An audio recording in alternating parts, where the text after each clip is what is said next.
So I'm the only one without any control over this environment. Yeah. Just with what you say. You only control every words. BK and I are operating everything else. I logged in today and he removed me from the session immediately, just as a power play. The same joke to Kirk too.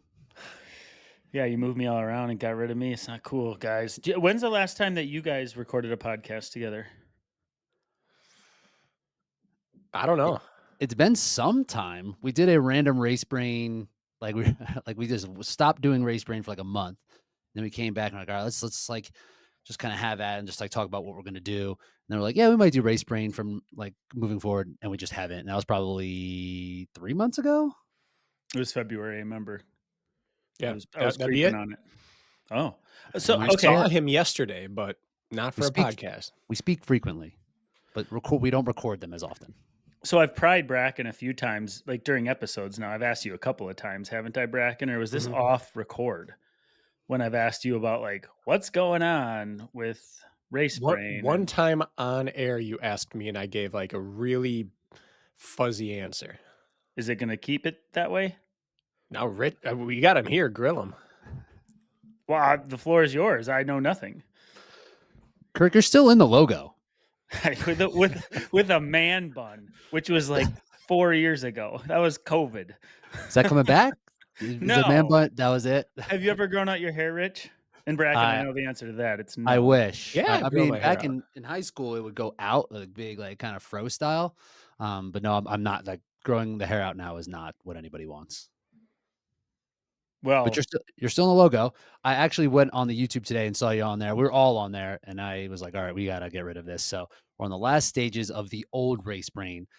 So now Race Brain as a podcast, how it started, right? We were wanting to touch on the sport of OCR mostly, right? So most of the conversations that we're having were based around what was happening within the inner workings of the sport, how the national series was going, what the matchups were going to be, what the narrative and everything was, what everything means. Just kind of giving more context for the fandom of the sport. OCR as a sport uh, doesn't exist the way that it once had. Um, so my fandom in particular definitely started to dwindle, and just like the conversations started to shift a little bit more into High Rocks hybrid. And then we saw like that there was this opportunity to really double down on the High Rocks side of things. But how Race Brain existed, where most of our audience were OCR fans, and we weren't talking about OCR enough really to feel like we were serving them. We weren't talking about High Rocks enough to feel like we were able to grow and serve that audience. So like we were kind of in this weird gray spot that we needed to then either pivot or just find something else to do that will be a little bit more productive. So we chose the latter. There is Race Brain exists now, and actually we just launched something that was cool yesterday. So Raceman is going to exist more like as a media platform now, where there's going to be multiple verticals of content that is mostly going to cover hybrid with the option to do still OCR. But we have a High Rock show. We have a YouTube show that kind of gives the news. We just launched our website yesterday to give like blog articles. We do like newsletter and just like gonna do some reviews. A lot like just being a lot more broad as opposed to being just like one podcast about OCR. so there's YouTube stuff out there right now. YouTube stuff's out there. Hmm. All right. That makes sense. One of our final we had one of our final episodes prior to it, Rich, Jack, and I talked, and we all kind of agreed that we were forcing it. We were trying to do drafts, and half the people had never made a podium in their life. 3/4 of the people had never made a podium. Not that they are unimportant, They but do now. it's not compelling like conversation when we don't know anything about them. And we also were just getting so overwhelmingly negative. It was starting to become like a bad mood thing where we would just complain. It used to be we would complain, offer suggestions, and balance it out with like love of the sport. And now our love of the sport was coming out sideways and it was getting negative and we didn't like it. And we were dedicating time each week to being negative. And that was kind of like, for me, that was my selling point. I'm obviously less in the High Rocks world and like Rich is entrenched in it. Jack and I are less so, but it was an opportunity to like be excited about a sport rather than be depressed by it. Yeah, there has to be a positive, alive passion for what you are going to show up and talk about every week or twice a week in our case. If it's not a positive and it's not a passion and it's slowly dying, aka OCR. Rich, when's the last OCR you ran? Ooh. Exactly. Yeah, it's tough to string it out. And pretty soon, when the listeners can feel it, Yeah. it's probably time. I think If they they can or not, I tolerate don't negativity know. when it is a small percentage that's balanced out and kind of justified by all the other things you do well or Mhm. positive. And we had less and less and less of that to even balance it out. And we just kind of felt we just got on and complained to the wall every week. Yeah, there's a point where, and I think where we kind of justified it a lot is like, okay, we're being critical to provide like a different lens to look this through to try to help improve things, and then we realized that we were just being critical because we were just unhappy and dissatisfied with it, and it's like, why do we need to be? We don't need to share this. We don't need to record this and broadcast this out. Um, so there's still space for what we were doing in terms of like what we started as like a brand and like a voice that I still believe in, but just like how we're going to deliver that and making it a little bit more like much more broad and a little bit more systematic in terms of like an actual media entity is kind of now where the pivot's gone. Like we talked about being like, oh, maybe we'll just do like a roundtable show, make it a little bit more like YouTube centric. Um, but we all wanted to do things that we were like passionate with instead of like trying to just like hang on to something because we had done it for so long. Like, what is it? The sunk cost fallacy, right? We had like sunk time fallacy on that, where it's just like, we did this and it's over. There's nothing that the past can really give us now. So we have to figure out where to go now. I would like to think I just had a year foresight on you guys, Mhm. but that's not the case whatsoever. You're just That's like, Never just I'm was. out of here. no, there was no writing on the wall. But the ironic thing about what you both are saying is that Bracken, Rich, Jack, all inherently positive, glass half full, super pleasant, level headed people. And it's funny that even something that you see that you love and have a passion for and are unhappy with then can feel like it's displayed. I don't know that the other side of your potential personality. I don't look at you that way at all. None of you guys. That's just interesting to me. That's so nice of you. Thank Well, you. it's true. Well, there's truth to the fact that like nothing can withdraw true hatred like love. You know, like if you It's feel true. something so strongly, the opposite side comes out when that gets betrayed. And that's how we all felt like. We felt betrayed, but we can save him. We can fix him. And eventually we just realized they don't want to be saved. It's part of growing up. Can't So save everybody. can't save everyone. Well, Rich, you're our guest on this podcast today. It's and people might be confused who listen to the circle of this and RMR and such. They're like, what feed is this on? Maybe it's on both. But I told Bracken last week. I said I want to chat with Rich. Did I not, Bracken? Was it last week? I'm hazy on time, but you did say that. And then he put it together.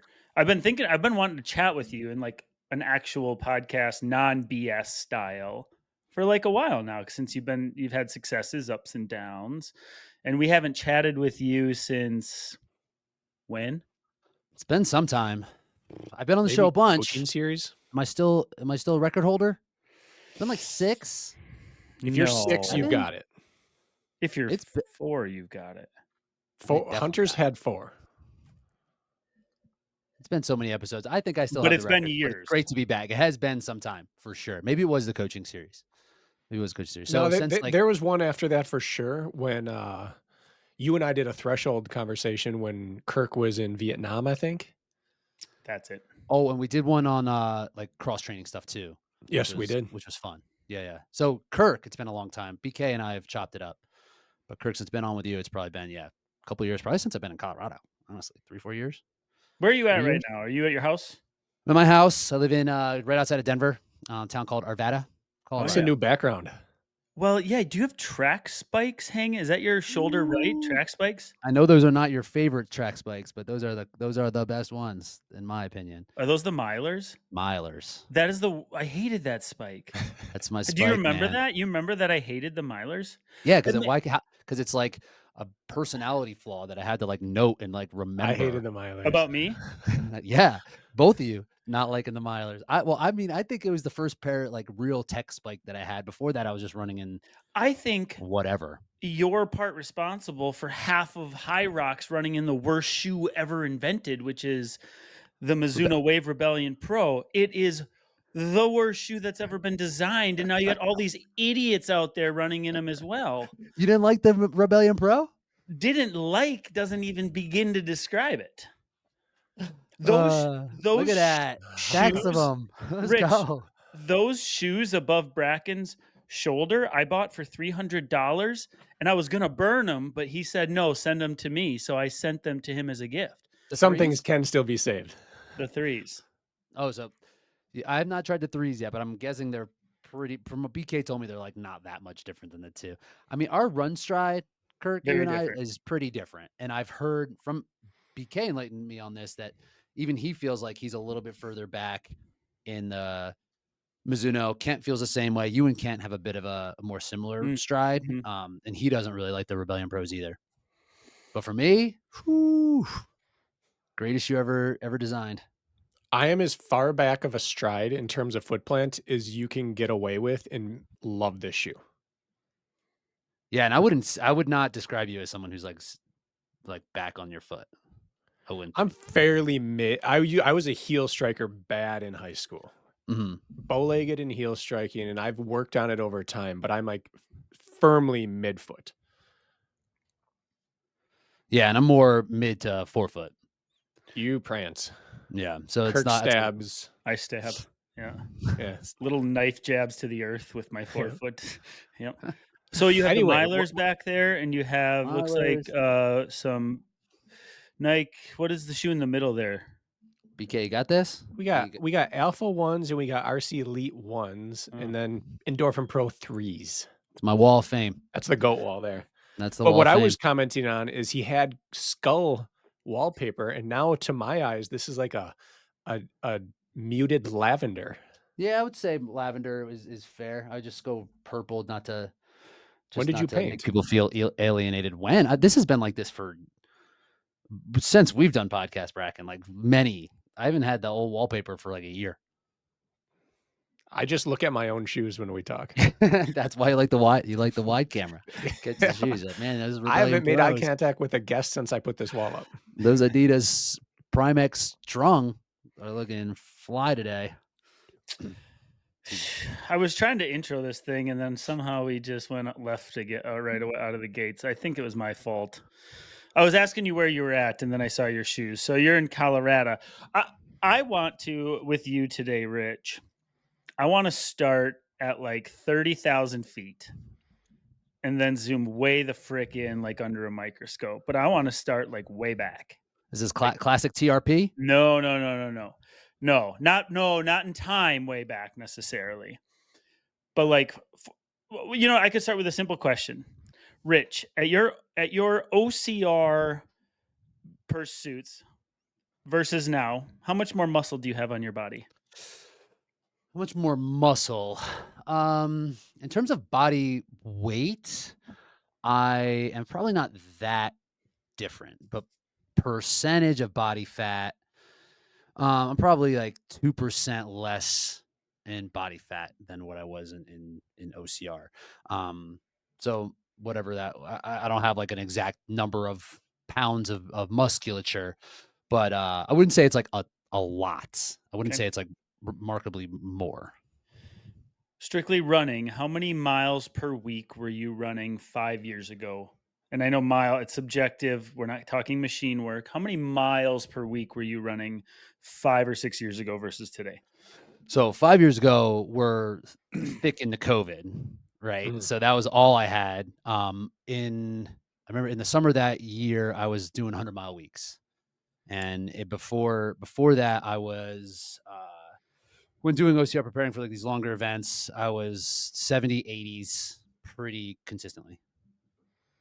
For you're talking recently or talking back then? Before, like Right. pre-COVID, when there still was OCR, like I was Yes. still Okay. running Right. a Right. decent volume. Now I'm like touching 40, 40. maybe. Okay. And if you were to line up against yourself in a half marathon 5 years ago or tomorrow, what would be the spread? I was pretty fit after those 100-mile weeks. I can't Well, lie that's to you. fine. That's great. I Yeah. can't lie to you. Well, you ran like 51 and change, right? For a 10 miler then? I Or is ran that like I 52:17? Yeah, I was 51 low, but like the first I don't know, it was all It was a Megiddo GPS. special. It was a McGee special. The first 3 miles were like down, so it was feeling like nothing was happening. But yeah, I ran under 5 minutes for 6 miles. I was like 4:55s for 6 miles at like my absolute peak top fitness. So whatever that BK, what's that equate to then? Like a 30 like a 31 flat. Yeah. What does that equate to a half marathon? This is your specialty. I mean, I'm going to call it 67. 67. Yeah. 67. Yeah, like that would be a stretch. I think that was potential just when the distance gets long. Let's find out what Jack Daniels says. You guys Well, keep chatting. I'm gonna work out. Do you want me to? no, keep going. You're the guest. Thank you. So a workout that I just did recently. Again, this is everything. The variables are not the same, right? So it's hard for me to say. Mhm. I'm at altitude now, and I do a lot of my running on an assault treadmill. But Mhm. I did 2x5K at what I would consider my threshold pace with 2 minutes rest in between, and I ran like 16:10 and 16:14. Hmm. So Yeah. I'm probably not as fast as I was at peak, but like that work. 107:16. What's that? 107:16 was half marathon 67? equivalent off of 455 pace 10K. So like what the calculator says after of that workout would say like 1440 something for 5K, which I don't think I'd be able to touch just because the speed I don't think is there. So I think it's like around the same. It's not that much different. Okay. Yeah. Sorry, I don't mean to like monopolize this, Bracken. We talk enough. Yeah. Um. I'm not even that interested. so I'm setting up before we go back a little bit, but why did that fitness not translate as well to OCR as it has now in High Rocks? What do you have for that answer? Yeah, that's a great question. That's a Why does it? left-handed But compliment. you know what? No, let me. You're right. That's why now. Why does this fitness translate so well to High Rocks and didn't that's a as better well way to to phrase it. OCR? I was not offended. I knew what you meant. I knew what you meant. What do It's you just think? like, yeah, in term the specificity of what you needed to do in for OCR was just not conducive to like the life I was living. Like it is so much more skill based running as opposed to just like output. Yeah. Like I can put out for like on flat, just like set me at something and I'm going to be able to do it. But you start putting stuff in my way that is going to be a little bit skill based on the running side. Where High Rock's right, there are still like obstacles for sure that are going to kind of break your rhythm as a runner, but not the way that OCR does, where it's like every single step is like taxing. Like it's you have to like look around and see, and like that type of skill I've never really developed fully. And I like it, but it's not, I don't love it to the point where I wanted it um to excel. So mostly it's I'm not that good on the trails, if you can boil it down. It's interesting because I've always looked at you as an athletic runner. In terms of runners, like going back to high school, you ran what? 4:11 in the mile? 4:14. Thank you. 4:14 in the mile. That is nationally fast at that time. Especially then, yeah. Mhm. Yeah. Mhm. 4:14, I think it you was got top scholarship 50. offers to go Mhm. run a mile at universities. That's Demon. nationally fast. What year was that? 04?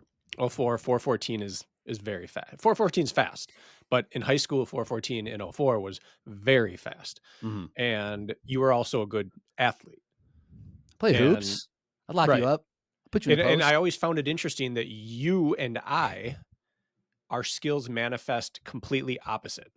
Hmm. We're both milers. You were better than I was. We were both athletes, but yours comes out in ability to put out work in a ton of different modalities. And mine comes out in retaining a high percentage of anything in anywhere. So like mud, dirt, scree, swamp, I can keep a high percentage, but I just can't put out in a vacuum.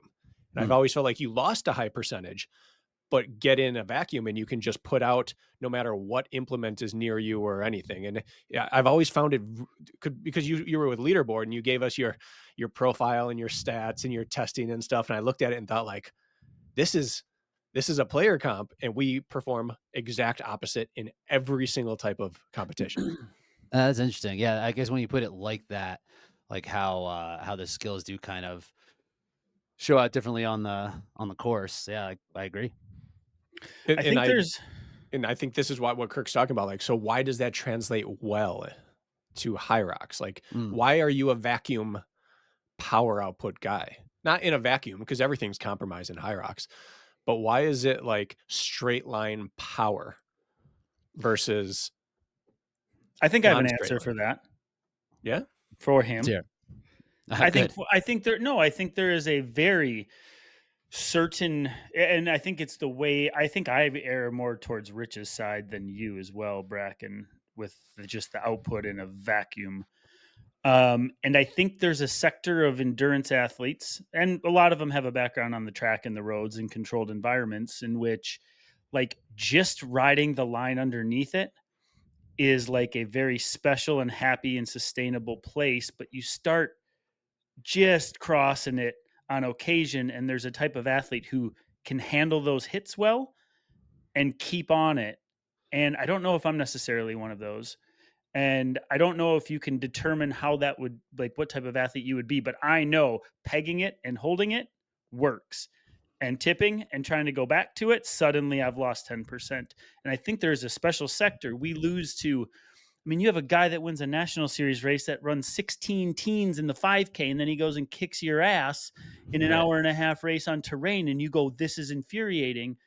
Rich, you ran sub 15 and we're getting beat by 16 and change guys.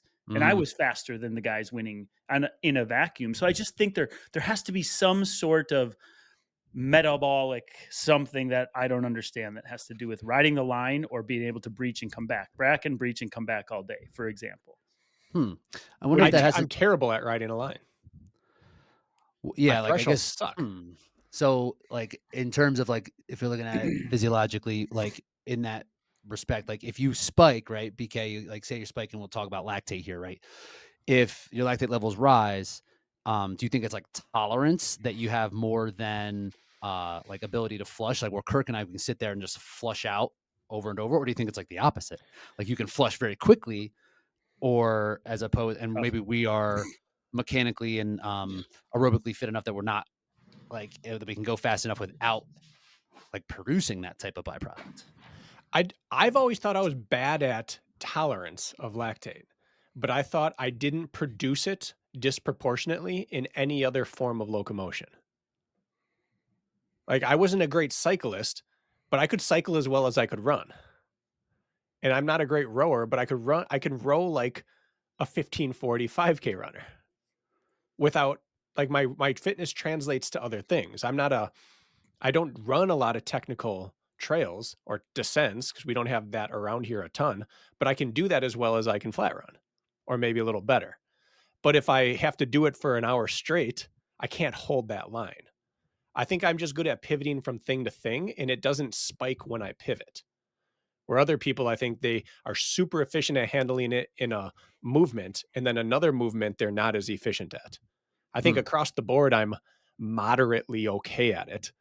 But in a sport that shifts you from thing to thing a lot, it looks better. So do you think it could be more of a literal mechanical efficiency thing in certain planes of movements? And when that is other movement is required, it's as simple as that?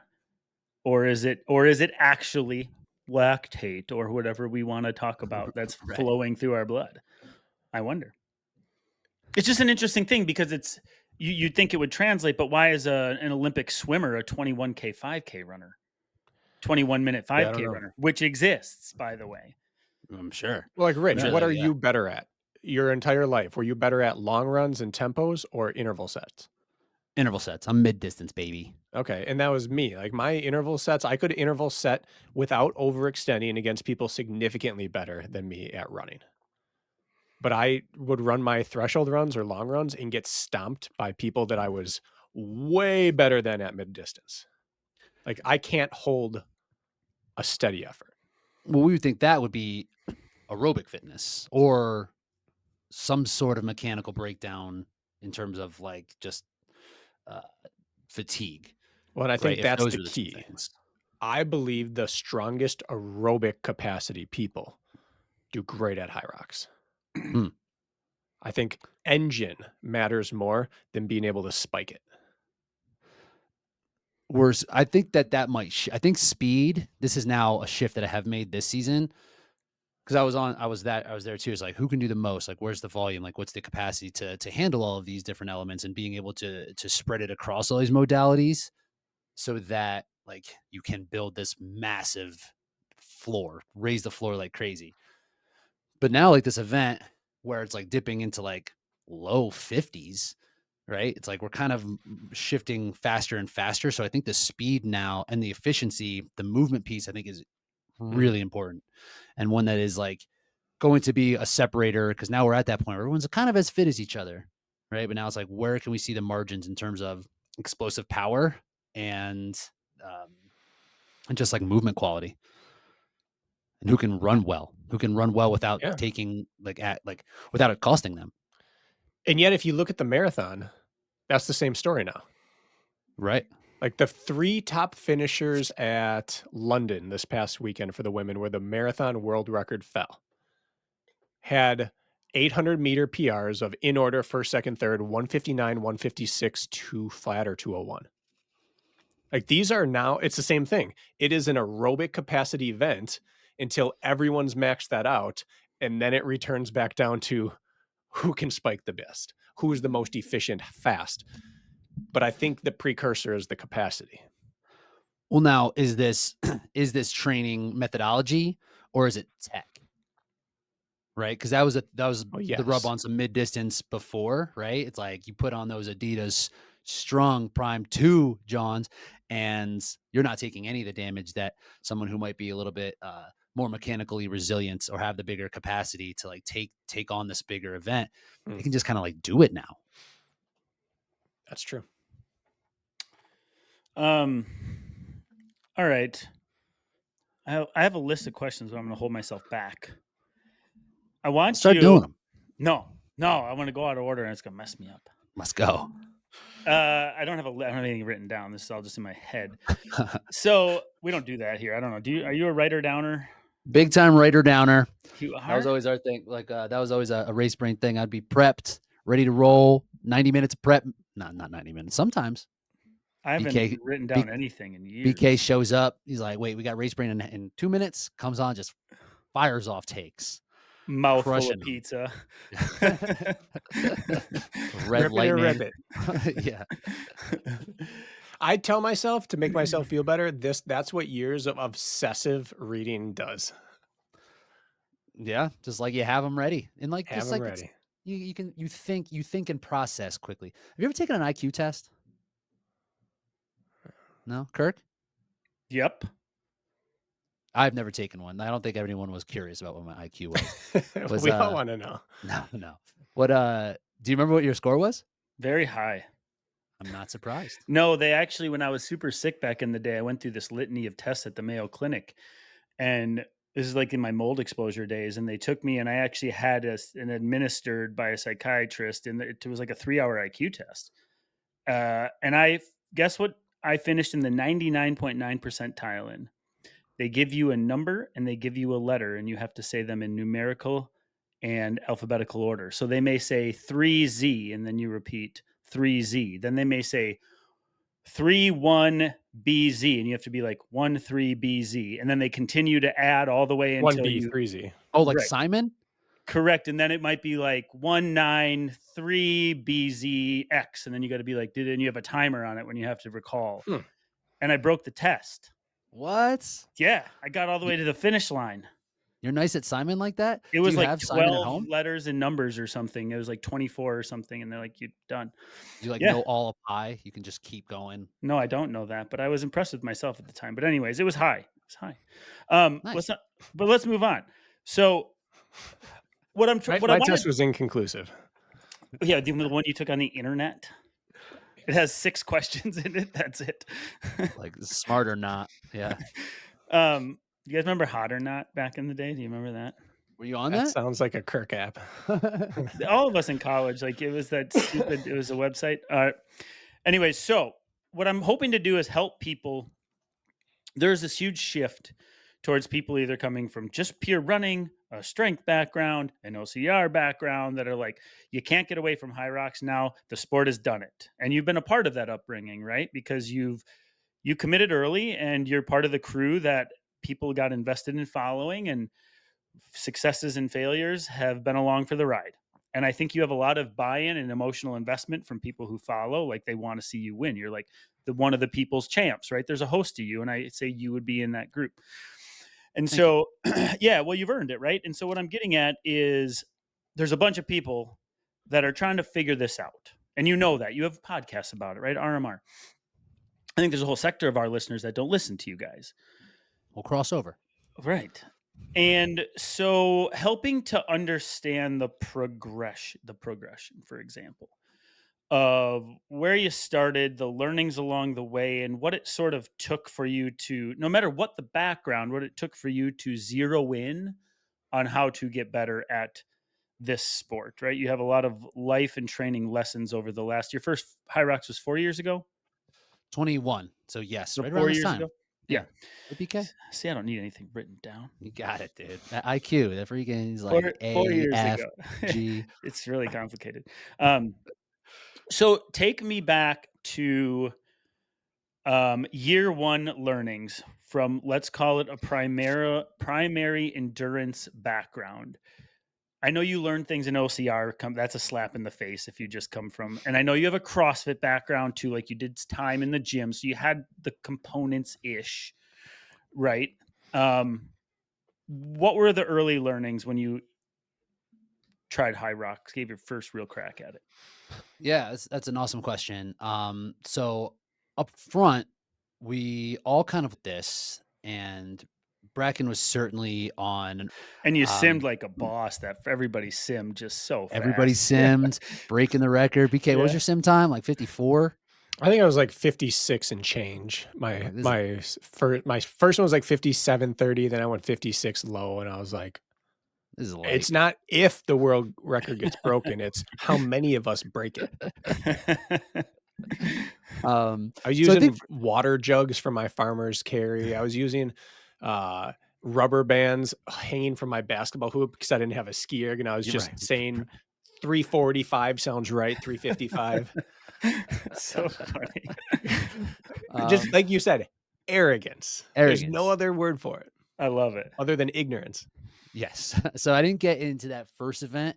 I just was, we were still, I was very OCR at the time and just like didn't work out the schedule. And then COVID did happen. But going into that first event, I remember my main concern was really like the understanding the demands of what these stations were going to feel like, because I did get to see the arrogant squad, like the carnage that came from the people that I feel is my peer group in terms of fitness. I saw what happened. So I was like, okay, something's going on here, and this is not going to be as easy as we potentially thought when we first saw the event. So I was very concerned about how to do the skill of it. Can I stop you real quick Of course. for to know how Uh, different it was? 117. So 20 minutes, let's call it. Yeah, Okay, so the sim it's not was a an terrible inaccurate spread. test. There's the classic photo. Do you I know? remember that photo. That was right when TRP started, right? Was I, it? yeah, I I think thought it was so. right What around that was All I your time. know first? is that I was doing reps of 1 for wall balls at the end, and face standing was just like, "Hey, it's okay. Just try to finish. It's okay." I've Big T. never heard someone talk to a racer like a wounded animal. Like, you're just talking it, knowing it's gonna die in a few seconds. You're just make it happy for this last few seconds of life. Like no intensity of whatever she was going to tell you was going to help you do more than one wall ball at a time. So she just gave you the ultimate pity clap. It's like Yeah, just she's like, I see there's nothing behind those eyes anymore. That Yeah, is a sure. look. 20 That is minutes different sim to race. okay. And then literally you learn about rock zone and you learn the sleds are not nearly what you've been practicing at home because they're way worse and yada yada. Um, and the okay, don't need to go down that rabbit hole. But when you say you needed to work the skill component, right? Like learn the skill component, was your first approach like I am going to learn this in a vacuum, or was it the David Magida I'm going to sim every week approach Yeah, and initially?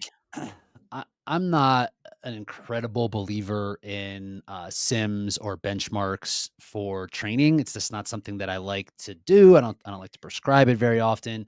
I feel like I can get caught up in the weight of an outcome in a workout and kind of get pulled out of just like the task of completing the effort. Right. So I've never been a big simulation type person or benchmark type person.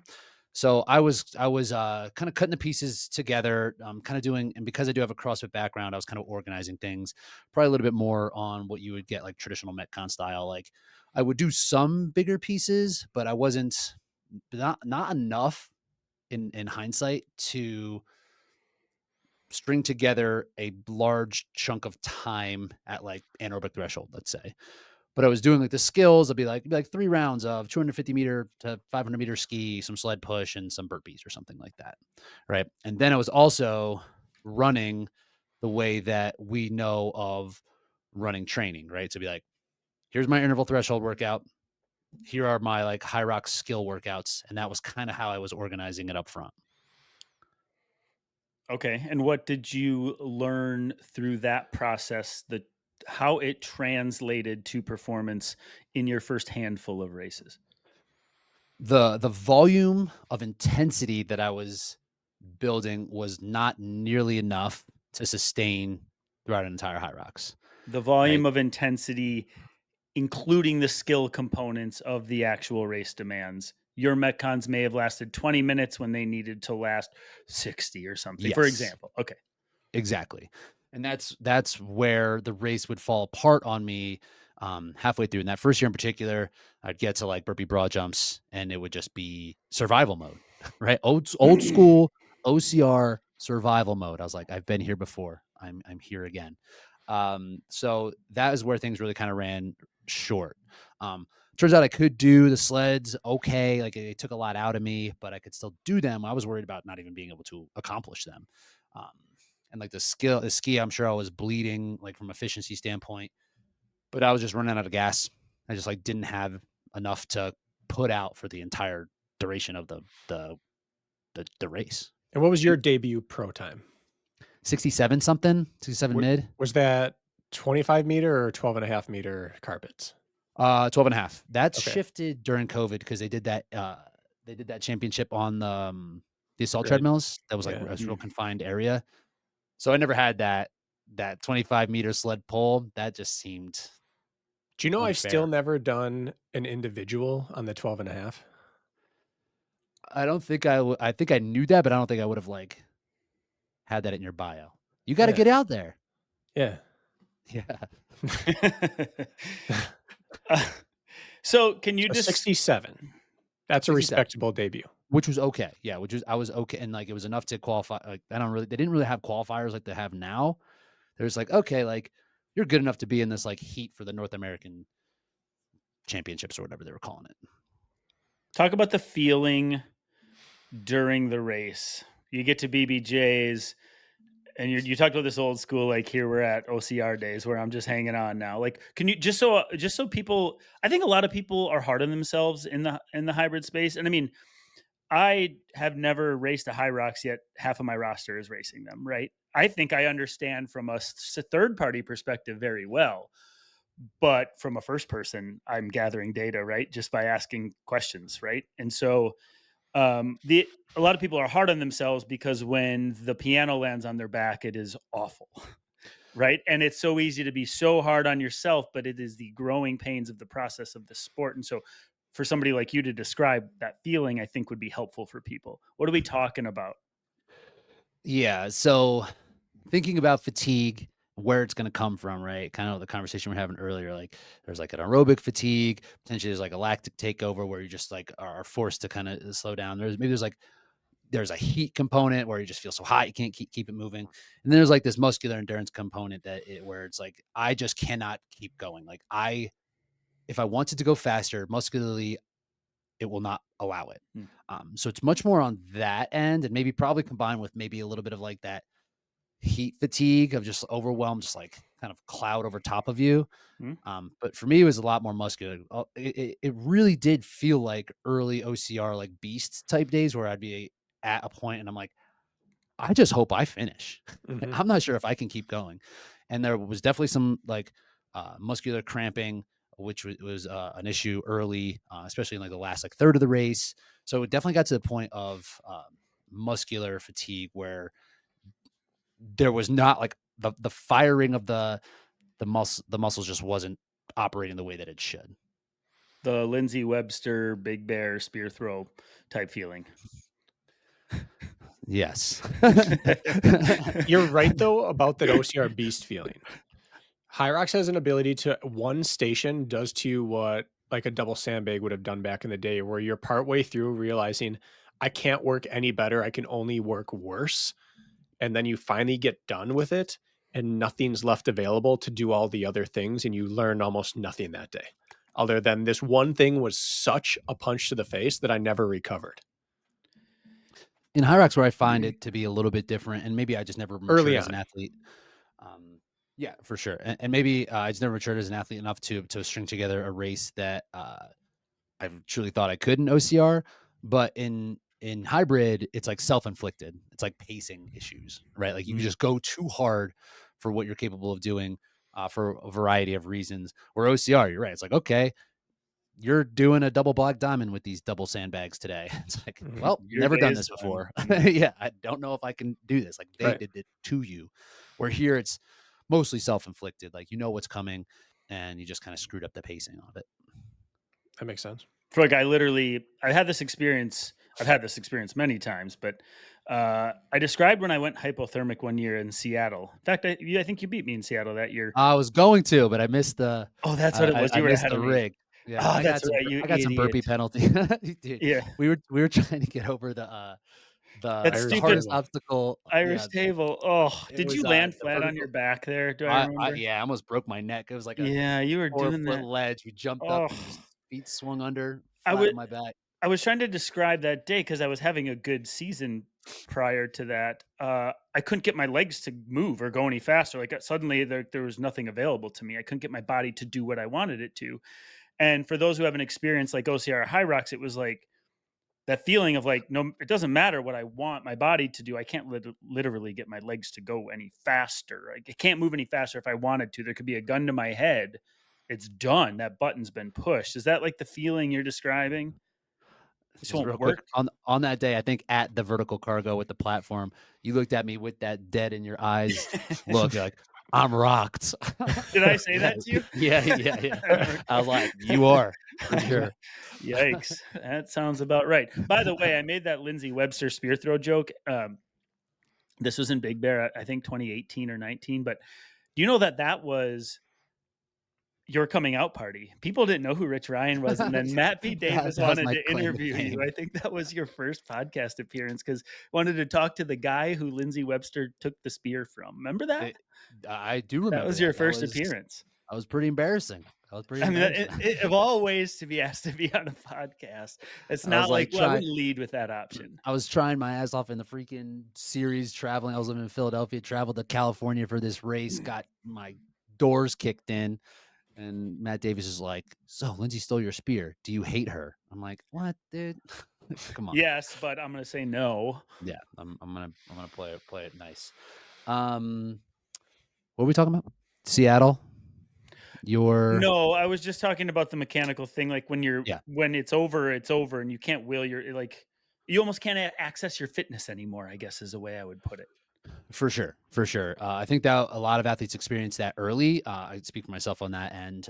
But like the totality of this race was the the race was breaking people down much more. And now I think there's just like a lot more information available. So many people have done this race now that we can kind of understand how to get as prepared for it as we need to on that first go, and that it is really serious and it will take you down if you're not incredibly prepared for it. So I don't think people experience it as much now, unless they're just underprepared. Now, throughout this time, you've been at kind of the forefront of thinking about how to train for a hybrid sport. And you have that background of a 414 high school miler, a D1 college runner. Like you have running chops. You understand the physiological cost, nature, how to just go along about becoming a good endurance athlete. And then you had your CrossFit days of figuring out and learning that from a strength and a metabolic conditioning standpoint. And you got to this and you did OCR training plus CrossFit, and then you Mhm. started a hybrid approach to it. And correct me if I'm wrong, but how I remember the progression going was I need to get Metcons in, and then it turned into I need to get just more nasty work in to be able to handle what the first half of the race does to me. And then it was, I need more volume. I just Mhm. need more volume. And those two may have been switched. And then it was, I need to just accumulate as much threshold time as possible. And then you kind of backed off on some things. And throughout this time, you had been like, not boom or bust, but as you would talk, you'd always say, like, I have a good race and I have a bad race. And you've now strung together races. Mhm. So you were going along the road of figuring out what works for this sport, but also through your own personal lens. So what were those steps? Early on, it was muscular fatigue. It was muscular endurance. It was muscular breakdown. What was next? So yeah, so to try to address that. So after that race happened in so I had a 67 in Orlando, where I was Bracken was there. down racing as well. Yep. I And watched then that. 68 in that next race in Chicago. So I just had like a little bit of like I had poor grip. I just didn't race as well. I just made some mistakes, whatever. So the from the 6 months from that 68 to the next race, I dropped to like a 60 low. I think it was like 60-10 or something like that. So I took like 7 minutes off of this time by addressing the duration. Like I was like, okay, I need to set myself in this spot and kind of do like longer tempo efforts, moving in and out of station work. So accumulating a lot more volume in the station work and accumulating a lot more volume just with output. So I would do one of those a week, and then I was actually doing incline running at the time because I was nursing an injury after that first season, Yeah, what and was I that was injury? I remember that, but I'm forgetting what it was. It was like hip, like knee, Eh. issues. Then I had something in my like sacrum, I think, that put me down for a minute. Um, so I was doing a lot more incline running to bring it back. So I started doing incline intervals. And as I was doing these incline intervals, I was doing them longer than I would typically do on flat because just like the work rate is just like a little slower. So I was just like building more and more volume. So I think I got up to like 4 by 10 minutes of incline running, which at in hindsight, I was doing longer threshold intervals where I thought I was just Mhm. kind of like doing longer hill repeats. So the combination of those two pieces worked really well to shore up my ability to work well in the beginning without overdoing it and finishing strong. I actually, and then I had the time to kind of reflect on how to do the race. Um, And strategically, I was able to kind of shore some things up as well. It's like, okay, I need to take it easy here. I need to take it easy here. And to make sure when I get through it, I can still put out a little bit more. So I was a lot more conservative up front. And that took a ton of time off of my my finishing high rocks with a combination of that. Um, so after that, that worked well, right? But then Bracken, as you said, I think aerobic threshold, lactate threshold as possible. And that should translate well because that's kind of what these race demands are. So the thoughts with double threshold. So I started doing double threshold, right? Um, where it'd be like Tuesday and Friday, there'd be two different quality sessions, both at like that threshold area. One would be like run specific, and one would be kind of mixed modality. And this I don't felt like worked that well for me for a couple reasons. There one, I think is just too much for me. I mean, I'm 39. I'm older in the athletic cycle, and I think just having back-to-back quality sessions just like wrecked the rest of my week and hurt both quality sessions, right? Like I don't think I was ever really getting to where I needed to go. So I think overtraining really became a thing. And also for me, I need to accumulate time in anaerobic threshold, not in terms of frequency, but in terms of density. I need to have a big chunk of time where I'm just like sitting in it. And that's how I respond best.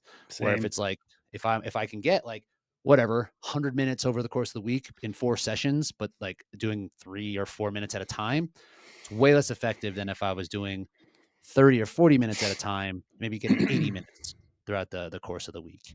Um, so Can I there was, of pause you really quick? Sorry.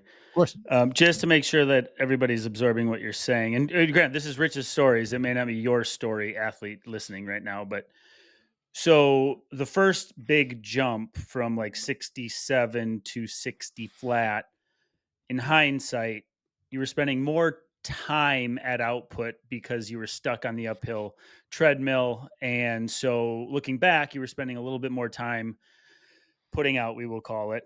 And mhm. then you expanded just the overall, let's say, time demands of your Metcon type high rock sessions, right? So both of those things maybe, and then some acumen on course as well, but it all combined, right?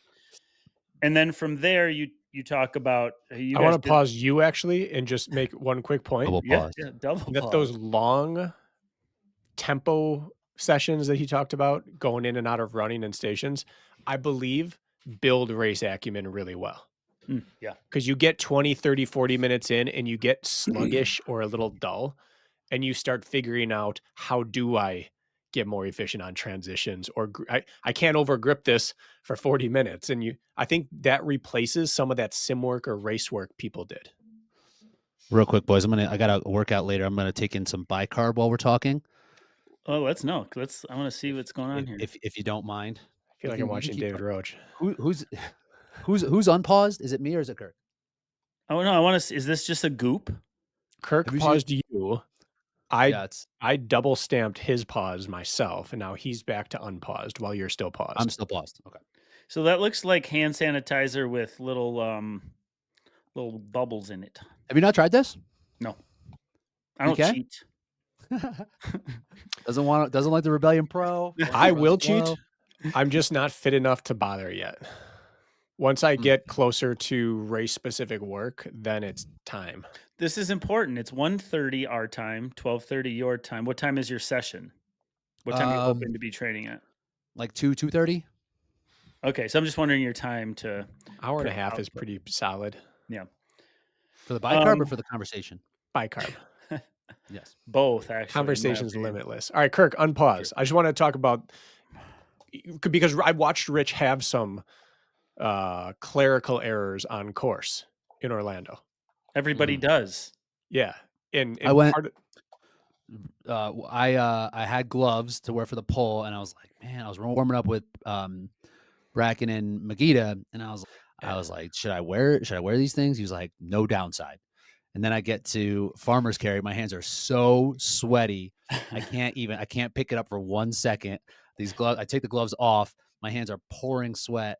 I had like a 4.5 minute uh, farmer's carry. So some downside, potential Yeah. downside. If you're a hand sweater, I didn't know about this about You didn't have Rich. all the information. You didn't have all the information. Anyway, uh the long tempos force you to get efficient at things because you're just tired. Yeah. So Yep. unshun. Continue, How Kirk. many times have I been unpaused? It's been the same, but you just haven't started up, so I just keep talking. Well, I'm just being patient. Unpause. All right.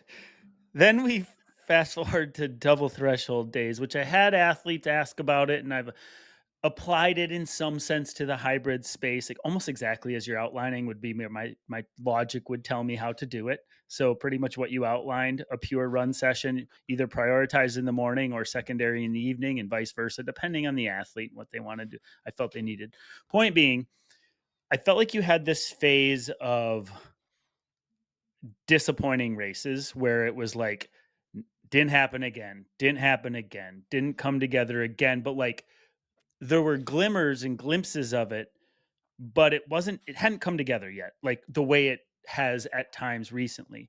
Was that during that phase that I was probably underwater a bit because of my workload and couldn't access it on race day? Was that all in that same time period? The double Yeah, threshold and underperforming?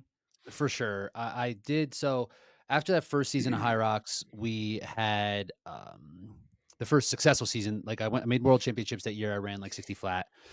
Coming out of that, there was then DecaFit, right? We thought Oh, DecaFit was yeah. going to be a viable option for for as like a competitor for High Rocks.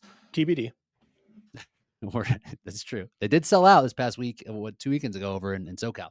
Anyway, but it did some. And this is really where I started to apply the double threshold and saw some success there for DecaFit. Mm. Um, And then so I was just like, I'm just going to double down on this. I'm just going to keep this going.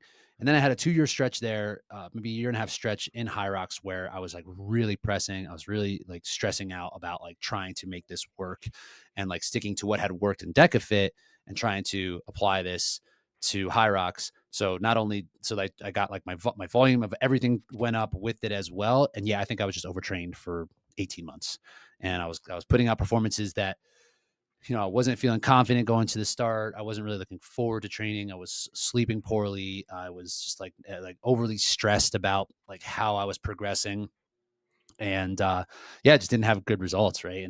And I wasn't sure. I was like, am I just like washed? Is this it? Like, or so when I looked at it, I was like, I need to do everything differently. I need to like take a step back and really examine if what I'm doing is working for me. Where I look back 2.5, 3 seasons ago to when I did have that big jump in success, and I was like, I didn't need to stop doing that. Like I just went away from that because I thought I was like exploring, seeing if there was a better way. So I went through this cycle of figuring out what was working for me, and then like upon reflection, I was like, okay, I was on to something. So let's go back to that and try to refine that a little bit. Um, And not to blame you, this was a period of time in your life where you were saying like, "Hey, I may be going all in on the coaching and the identity and the career," right? Like this is like something that is like you're passionate about, and so there's extra pressure there. Just from like I'm trying potentially going to tie this in with my career, right? And so I could see like more is more philosophy. Bracken, how many times have I said to you in the last month, I want to do an episode on overtraining syndrome in high rocks? How many times have I said, let's do that on Training Tuesday? We haven't yet, Many. but I'm starting like we got to do it because I'm getting a lot of test subjects, and I'm our athletes are also like we experiment with ourselves, but sometimes it's a little bit of feedback from athletes, and you start to hear this overtraining syndrome or like underperformance or your dick's in the dirt constantly, and you're just not. You don't even realize how compromised you are till you get out of it and can look back and be like, oh, this is what feeling good is like again, or this is what sinking my teeth and having choices in a workout or a race is like again. And you don't even when you're in it, you're too close to it. And so point being is that's been top of mind for a few people I've been working with, and then others that I've had conversations with. This overtraining syndrome, like more is not always more, and so maybe that's what you're outlining slightly. 100%. Like there's because we can do so much, right?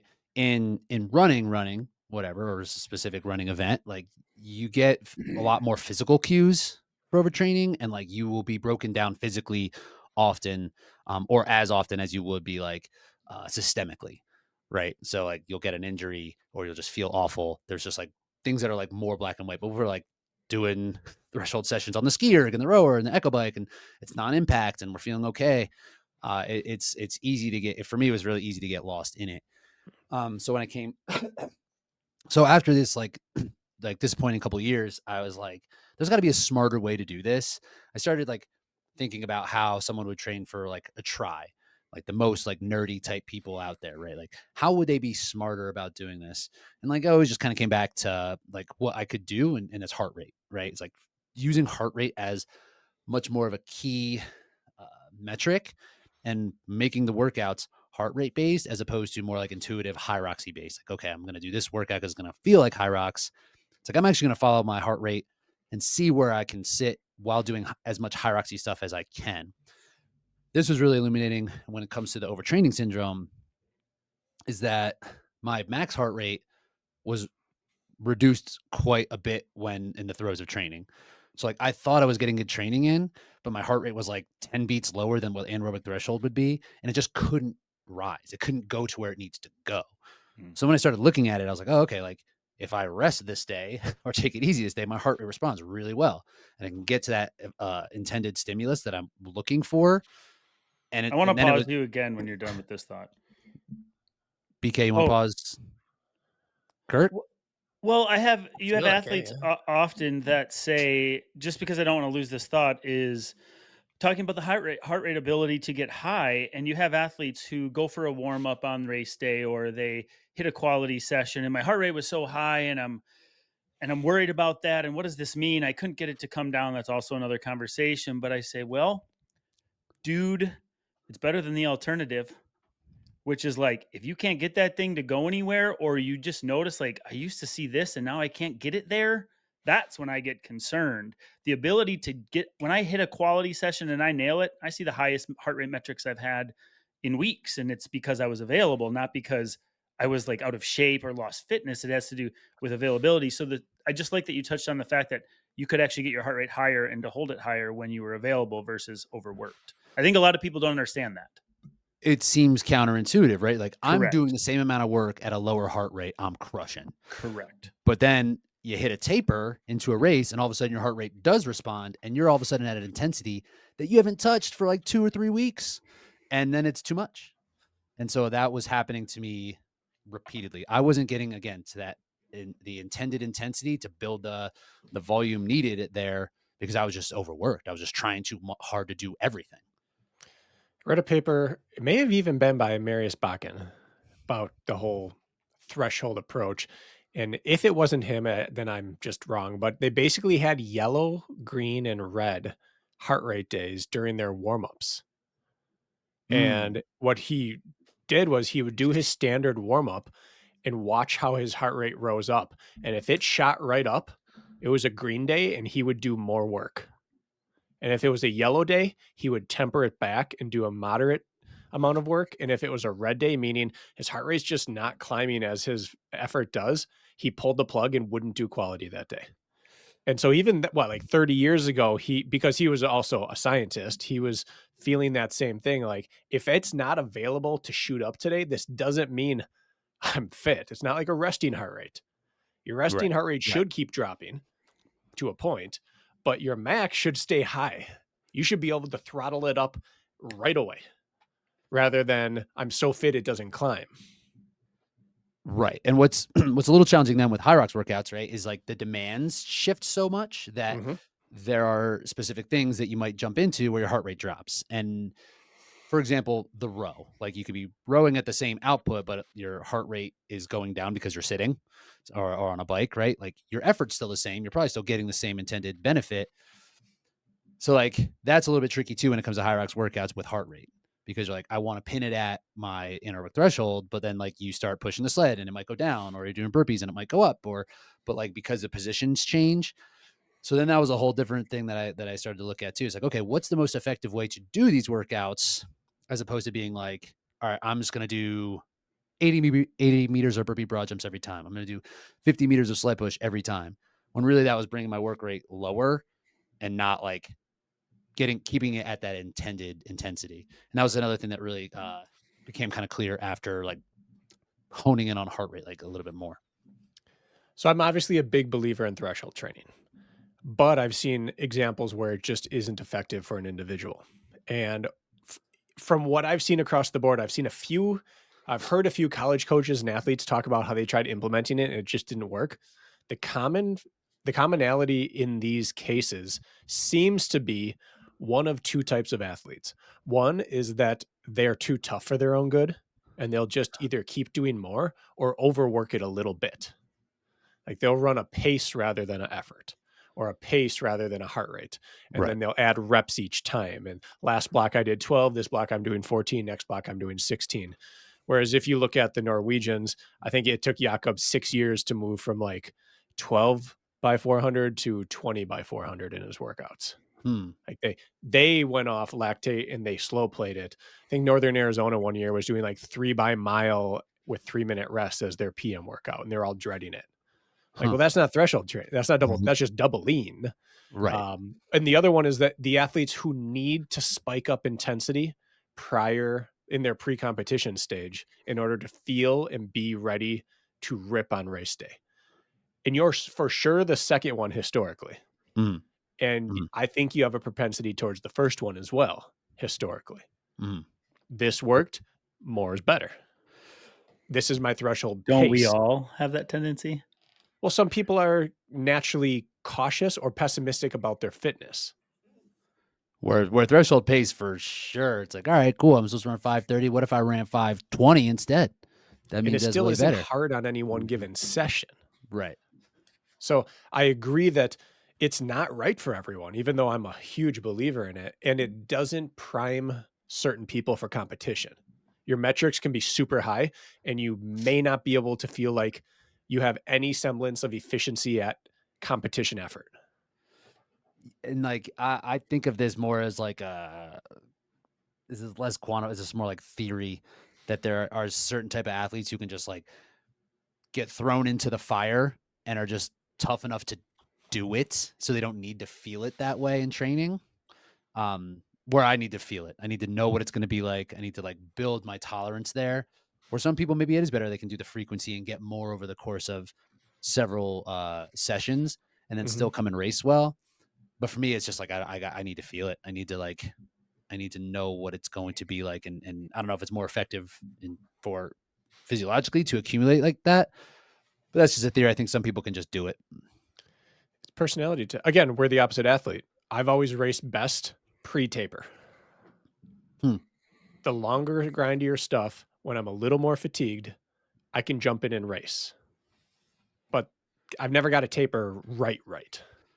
So I'm better just to train right up to an event, take 3 days easy and go. Whereas like you need to prime your systems. Mm. And that becomes very difficult in a sport like high rocks with 8 different modalities to do plus Right. running. Right. Could you outline it doesn't need to be an exact session, but let's say a year like a year one session versus like a double threshold session versus where I've landed more recently session. Like could you just maybe give us an example? Yeah, definitely.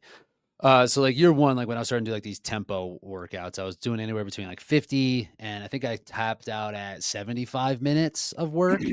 Um, where it would just be like pretty just continuous, like 800-meter run, 37 to 50-meter sled push, 800-meter run, sled pull, 800-meter run, burpee broad jumps. Just do that. Yep. Right. And just keep that in succession, build some volume. And like I would rotate that out. So sometimes it'd be lunges, sometimes it'd be the row, any like things that would give me like specific problems or anything that I wanted to feel like later in the race. What sort of Um, intensity? like starting at like 7 out of 10, like marathon tempo type intensity and letting that kind of that fatigue build. This is when Um, you were starting to improve when you before you popped that 60, we'll call it. That's what you found as like a good winning formula at that point. And I think that's incredibly effective. I think that works really well for beginners just to understand the pace of it all. Like what Yep. minute 5 is going to do to minute 40 Mhm. is it's just like really helpful to have that. So are you You know, talking if you had to put metrics like starting around aerobic threshold and letting the fatigue take you over by the end? Or were you sticking at high end aerobic the whole time? no, I was definitely going over at a point, right? Like, but like the pace wasn't super fast, but the feeling and the fatigue from the muscular side, I think, was just Mhm. like so. Like it would get harder, but I'd get like a little slower Yeah. in those times. Mm. So yeah, I'd say probably finishing right under like anaerobic threshold feeling Okay. for sure. Um, then like the double threshold years, it would be like morning would be I don't know 12 by 90 seconds on skier with 45-second rest, something like that, right? I like the shorter pieces on the machines just because like muscularly it like will be taxing eventually. And then the afternoon could be something like straight up threshold run, could be whatever 4 to 5 by 1600 with a minute rest, or it could be something more high roxy where it's like 3 by 10 minutes at like 600-meter run, burpees, lunges, rest 2 minutes type Mm. of thing. But usually the morning was either some sort of machine or some sort of mixed modality or some sort of like not I guess it's not mixed modality, but it would be like straight sets of like I would do like 6 by 60-second ski, 6 by 60-second row, 6 by 60-second run, for Mm. example. Sure. So hitting all the modalities, but putting them, but having them be like isolated. And that was pretty. And then I would work some sort of longer, uh, maybe one or two longer workouts, or just like one longer workout per week, maybe, depending on where I was in terms of the competition season. Okay. And so now, um, I've been playing around with a couple of different varieties of this, and one thing that I've taken out of these like tempo runs are like the repeated sleds, because I just think that if you're going to do the sleds, you should do them with intensity and with speed and with power. And then ultimately, if like we're doing it 40 minutes into a workout, we're just gonna be so exhausted that like we're getting some stimulus in terms of fatigue building from the sled, but it's not specific, and you're just like training yourself to work kind of slow on the sled. So I kind of use the sled for like speed work only now, so I won't really put it in like these type of pieces. Um, so it would be something I really like the Echo Bike for this type of thing, just to keep stimulus up. But it'll be similar format, but just with like shorter chunks of station work. Um, I have something written. I've one for my session this afternoon. I'll give you a little piece of it. Sure. A little piece of my session this So you afternoon. have like a quality session prescribed for yourself today? Yeah, man. If I was eating bicarb just like every day, just every session, zone 2 bicarb. Hey, That'd be some probably do. High carbon alphas, easy run. no, making a post about it. So I've actually started to blend. So one thing I've gone away from is isolated like track sessions, like speed sessions that are just running, for the sake of getting the density of volume in one shot. So I used to be able to split that, right? I was like, okay, get my run work here and get my station work here. Now I've just like combined that session. So today I'm going to do like a straight up threshold run session up front. And then I'm going to finish with a 28-minute like EMOM where it's going to be so it's 3 by 2 mile is what I'm doing today. With I'm just gonna do 1 minute rest, and then 2 minute rest into a 28-minute EMOM where it's the first 0 to 3 minutes is 52 cals in the Echo Bike. Minute 3 to 4 is 20-meter burpee broad jump. Minute 4 to 5 is 20 wall balls. I'll probably go heavy. I'll probably do 25, and then minute 5 to 7 is going to be 50 meters walking lunge. So what this is going to do is get uh, my heart rate at that anaerobic threshold like quickly, within that first uh within that first interval of run. And so that 28-minute EMOM, I know that the duration and volume of each of one of these movements is going to be high enough that I'm able to keep my heart rate at that effort and not so high that it's going to burn me out. So you run that through that 4 times. How did you land on those specifically versus, I don't know, you didn't say ski or something. Mm-hmm. Yeah. So I like for this one in particular, I like the Echo Bike so that it kind of keeps me in the game. Like ski erg and row are just kind of exhausting. They're just like a little bit too hard sometimes. So I've tried this and I get there and I'm exhausted trying to get into the other movement. So so more is just like more hittable, Mm. honestly. And same with all the other pieces, right? Like, um, I like burpee broad jumps and wall balls in particular because the heart rate response is favorable. Like you can stay in a good spot, like it will go up. Where other things like farmers or like walking or sometimes walking lunges, even like things can kind of dip down just because the work rate is so much slower. So I've just found these to be like doable at a higher effort. So you went down to Austin, Texas, Mm-hmm. hung out with Nick Bear, Sure did. and you met an athlete I've been working with for 5 years, Simon Diaz. That's my boy. Simon's the guy. Well, technically he's my boy, That's but true. we'll have that conversation later. But I thought it was funny because I had prescribed him like a mile buy-in session with High Rock's finisher that day. I think he might have had like a mile buy-in cash out, or he had 3 by a mile and then his hybrid work. And you guys all went down and hit a session together. And he told me what you guys did. I'm like, yeah, do what they're doing. Are you kidding me? Don't worry about my stupid workout. Go hang out with the boys and like get it done. And what did you do? You did like a mile buy-in, and it was like very similar to what I was like. I couldn't have worked out any better. Yeah. Are you often doing?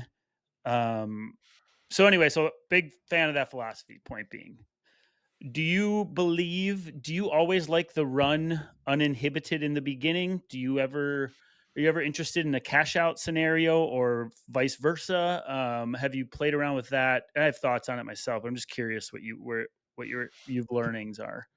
So when I will flip it, it will with the intent the Like the finisher will be at like more like tempo, right? One steady state, as opposed to interval based, and the intention will be at potentially high rocks race pace or more like marathon pace. Like just the output is going to be much lower. Like intuitively, I've tried to do it before where I'm like, all right, I'm gonna rip 35 minutes on this Echo bike, then I'm gonna go do some threshold intervals, and it just like I just exploded into pieces. Um, so I'll get the same type of benefit on, but just at a lower output. So depends on what my intent is for the workout. But yeah, I do like that. Okay. So you've gone 67 down to 54 Mhm. using this process. Now, along Uh, the way, it's always hard to tell if it's because of or despite. So if you took what you know now and you went back to day one, could you pick up with what you know now doing this, or would there still be need for precursor work to get to the point where you don't need standalone run or erg sessions or as much anymore? How much of this is universal and how much of this is athlete training life and experience? right. Like Mhm.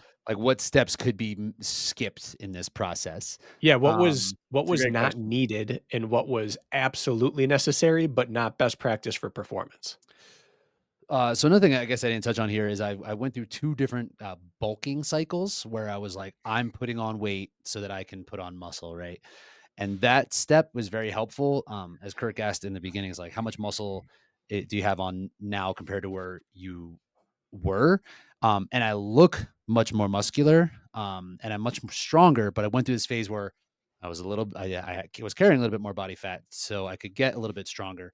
And now I'm at the point now where I can be leaner and still be as strong. So in terms of that cycle, I don't think I could have skipped anything. Maybe one more, or maybe I could have started to try to lean out earlier. I don't know. But what could I have skipped?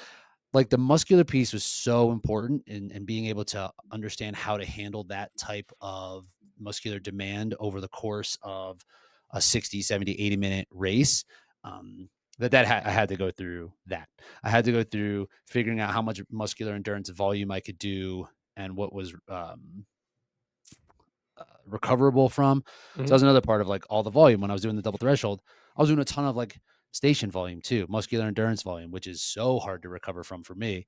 So, but I needed to find where that line is, right? And like, is there resiliency from that? Like, probably. Um, I don't think I necessarily needed to do trying to build volume and intensity and muscular endurance at the exact same time. I probably would have not done that. But I think a lot of the process is maybe like a year shorter than what I had done. And I got a little bit lost in some mhm. of it in the middle there. And then the $1,000,000 question, would this have happened without COVID years of running? Could Mm, you skip your 80 to 100 mile weeks, years, and be just as good at this? Or did this require an investment in that aerobic capacity upfront? yeah. Hmm. I Isn't don't the answer to that always no? Like like I feel like the floor is still what matters ultimately at some point, right? If you're working with a one-story building or a 30-story building, and take the 30-story building that you built over years, right? You could never say that didn't Right. help, right? Could it have been built concurrently, or did he Uh, need that? Is what I'm in a asking. vacuum, did he need running in a vacuum? Is what you're Yeah, asking. listening to this as a listener saying, I'm not having another COVID, I don't think coming, or I'm just gonna go run. I don't know if I want to give 2 years to 80 to 100-mile weeks, but do I need to? Or can this be done differently? Obviously, it can always be done differently, but would you be at 54 today without that? Yes or no? like for me when I would look at this, I would say it is more um like 20 years of Y running Yeah. as opposed to like It's not the what people summer. want to hear, Rich. Yeah, yeah. Like the summer of high volume, like probably not. I probably could have just kept it at 50s and been kicking butt still. Mhm, Um, so I think it is just like that's the thing with this whole process that I always lean back on is like I've never really stopped trying to be a high level runner. Right. So it's always been something that's been present, even through CrossFit, even through OCR. Like I've always put that there. I've always put my an intention on that. So yeah, I think it's more than 20 years than like the one big build. Okay. And I have one last question with this, and I don't want to take away from what you do at your channel and your coaching services. We don't want you to give it all away, but we want you to give enough away that people get why they should. We're gonna cross over. We're kind of crossover. That's fine. So let's use me as an example because I feel like right now at this point in time, I'm the closest to the everyman as I've ever been. Okay. Jobs winning, life's winning, workouts are losing. I'm probably the least fit I've ever been as an adult. Start me on a high rocks race build fit path. What's or that? fit race fit or fit. They're different, and they're more different than the same. Both So Both? let's say this is my lowest combination of both. Okay. I'm Can you, fine. can you still dunk? It would probably take a day or two. Okay. Like I'm fine. You're good But to this is go. probably this isn't about me. This is an example of me. Okay. You're taking as close to an everyman as I've been as an adult, if that is not too douchey to say.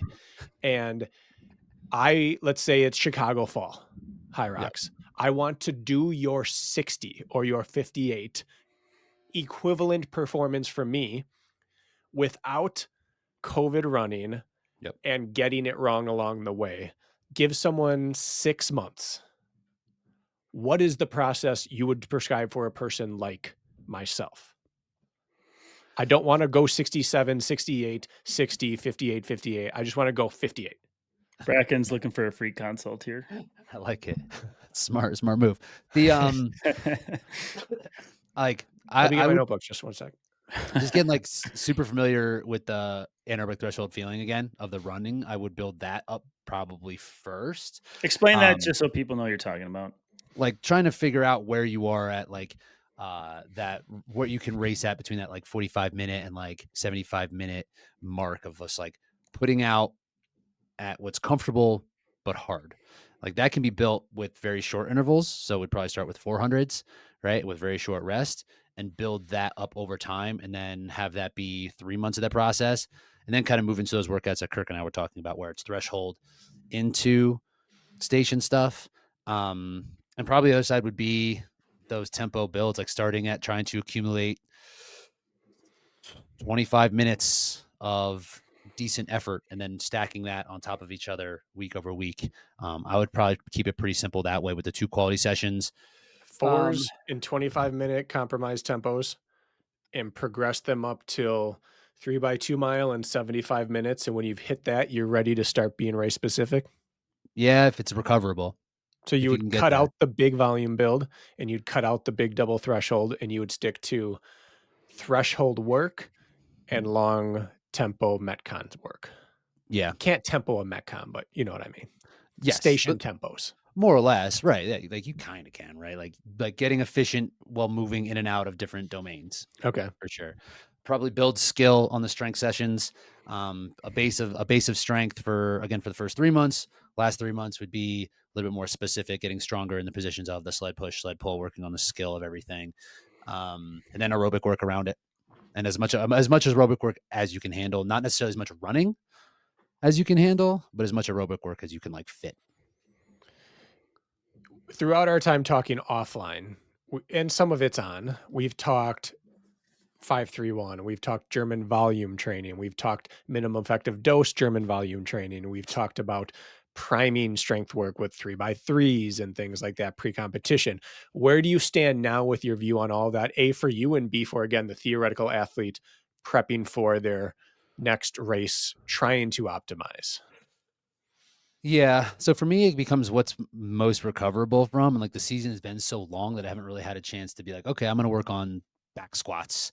Back squats to me are just like the juice is not worth the squeeze on that. It's hard to recover from. It's like a little uncomfortable. And I'm not like super confident doing them all the time. And same with deadlifts. I like deadlifts a lot, but at a point I'm just like, what the risk reward isn't in my favor. So I start to get pretty specific, right? Like I'll do just like sets and reps of sled push and sled pull, which I didn't do in the beginning. I was like, I just want to get broadly strong. But now I was like, I want to get specifically strong because I know exactly what I need to do in this event. So I just want to be strong within the parameters of the task. But again, so Yeah, I found like the specifics of the strength training to be like pretty important. And like the actual highest output of like strength that we need as a high rocks athlete is like not that high, I don't think. Bracken, I'm glad you asked because that was exactly where I was going to take this next. That's how you know we've been doing this for a while. There you go. I have a pool of athletes who are strong boys, thick boys, right? They still try to pull off the split shorts, but they probably shouldn't, those type. That's kind of the look now. That's the best look for split It, shorts. it is the look. You'd want to be too big rather than too small. That's That I do. Our guy Nick Bear is doing that. He's just out here with the split shorts, Yeah, weighing 210. no big deal. Sad I'm not going to see him at grandma's this year. I was looking forward to that. You're doing the full? Yeah. Let's go. Marathon debut. What? I know, isn't that wild to think? On the topic of strength. So, Bracken, I think we've had this discussion at some point. Like, how strong does a runner need to be? Like, if you can't back squat 135, you suck. Like, I'm not looking for that sort of statement. Are you eating more food over there? What are I you got getting? more I split the bicarb. It can be a little hard on my tummy. So I now like you're to eating take more bicarb? I like to take it in 2 doses. You keep it pretty thick. Always, baby. You don't want to water it and chew that slurp in the it, mic drink and it down. swallow for us. I want to hear You're it. not My you're brain's not like, you're not supposed to chew it because it's like this it's freaking baking soda pellets. Very abrasive. It's insane, yeah.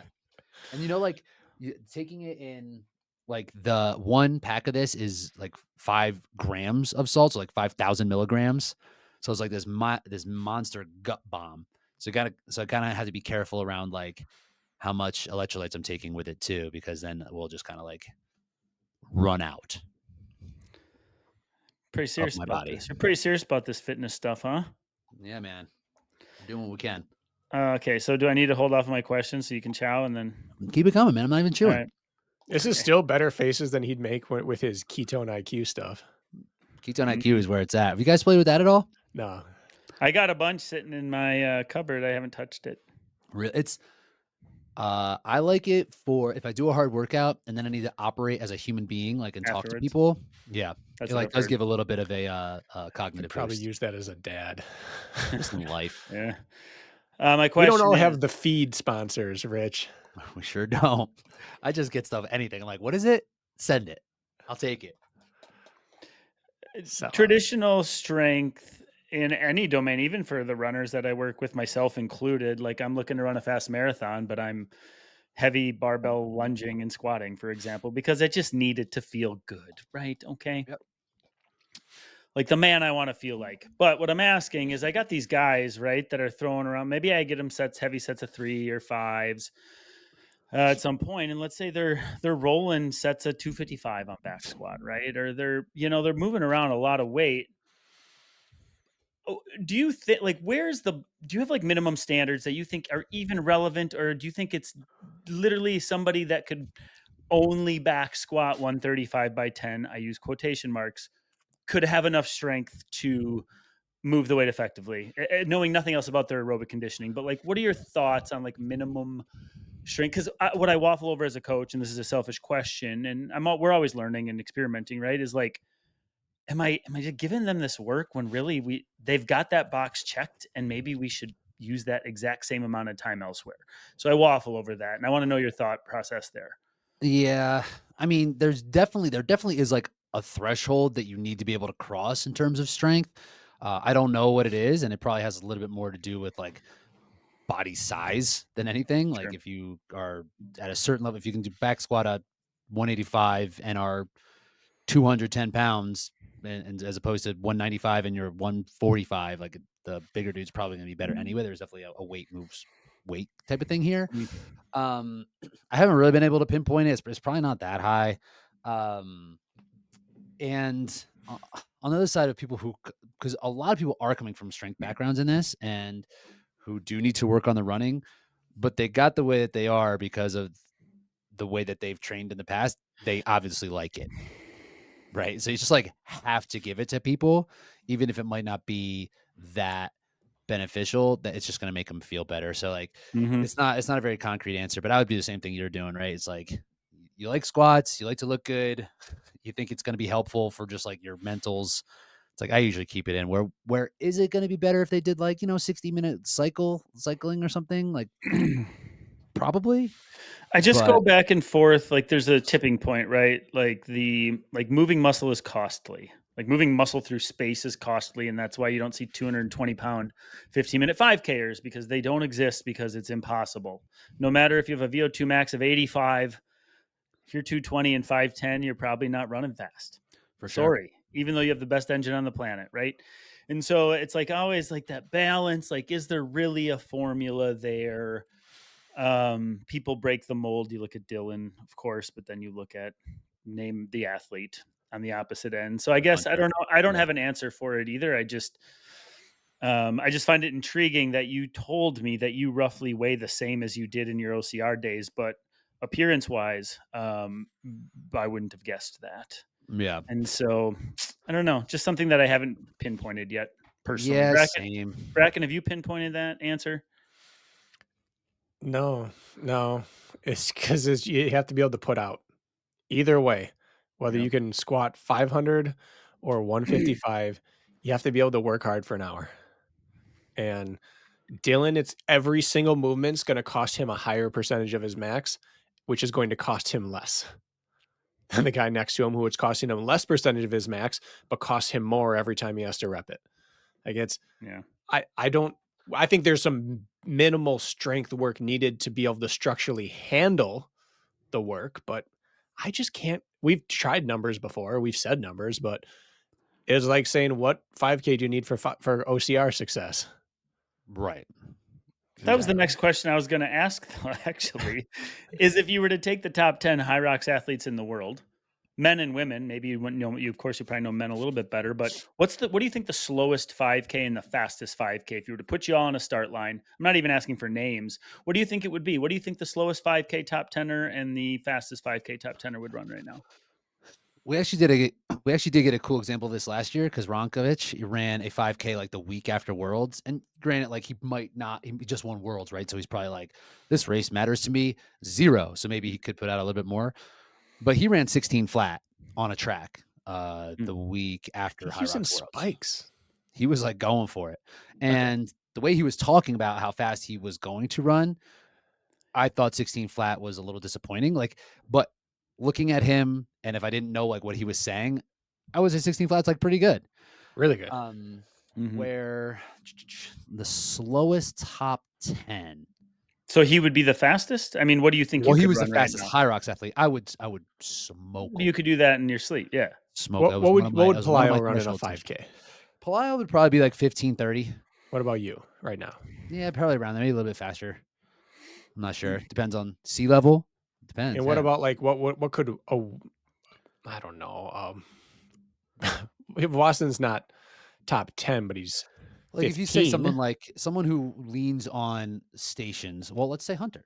Well, like, what do you think Hunter can run? Can he do 16 flat? He'll tell you, but can he? Yeah. Well, what can, let's say, like John Graham Wynn's Holiday run? Yeah, Graham Holiday, John Wynn, Colin Stiefert. Yeah, I think if those dudes ran 16:20, I would think that would be pretty good. Really good. Better question. Colin's really improved his running. Do you think asking, just looking at time domain, like, and we don't have these metrics readily available to us and they're much harder to test, but would you say, like, what's your marathon? Would that be even less indicative or more indicative than a 5K or a half even? Less? Yeah, to me, I mean, for me, Less. a marathon is just, I mean, it's like the pace that you're running is kind of, for me anyway, is pretty close to marathon pace. It's like what your marathon pace would, but over the course of 2 hours and change, like it's just like a kind of a different thing. Yeah. Don't you love when like an athlete's newer to this and you prescribe them something like, let's say you're 90 seconds on station work, just something approachable, but whatever. And they're like, should we run like 5K pace for this 90 seconds or like what?